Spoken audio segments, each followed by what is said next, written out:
basang-basa ang dagit, abay damang-dama sa'king kalam ng punong-puno ng pananabik at ng kabalalim. Sa'king bawat paghinga nakatitig lamang sa iyo.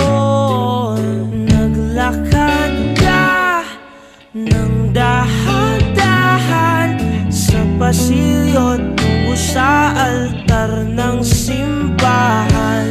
Hahagkanan, di ka bibitawan, wala na akong mahihiling pa. Ikaw at ikaw,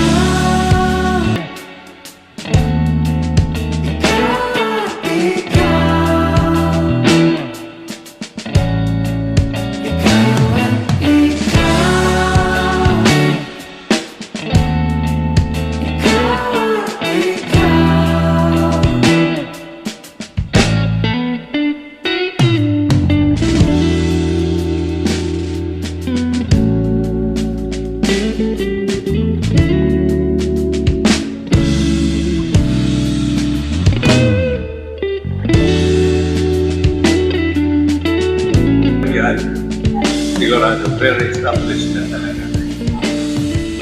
Kaya pagkatapos ng kasal, dadalhin ang lalaki ang babae sa kanyang tahanan na magiging tahanan nila habang buhay. Kaibigan ng mga kamag-anak at siguro inyo rin ng mga nandito ngayon.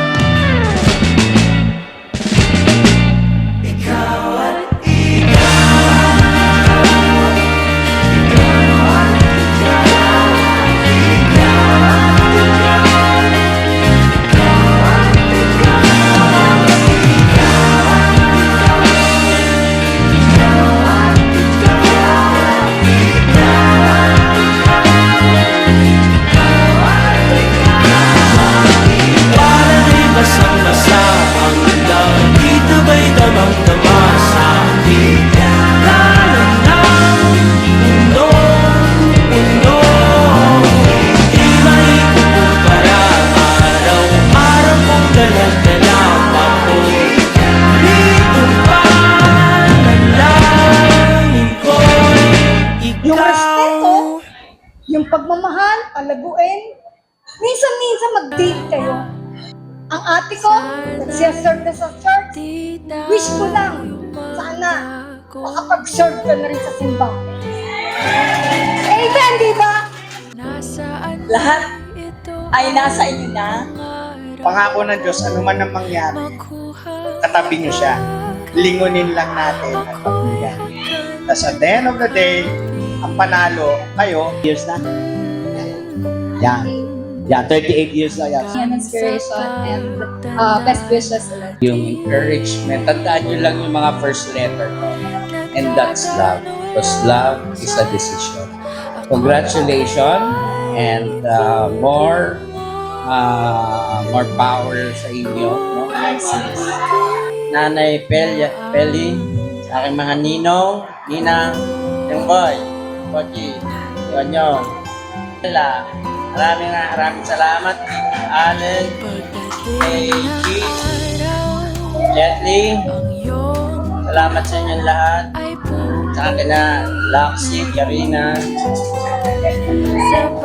kay Allen, Eber, Linda, Vicky, Aleli, Eber, salamat ako sa asawa ko sa matagal namin pinagsamahan na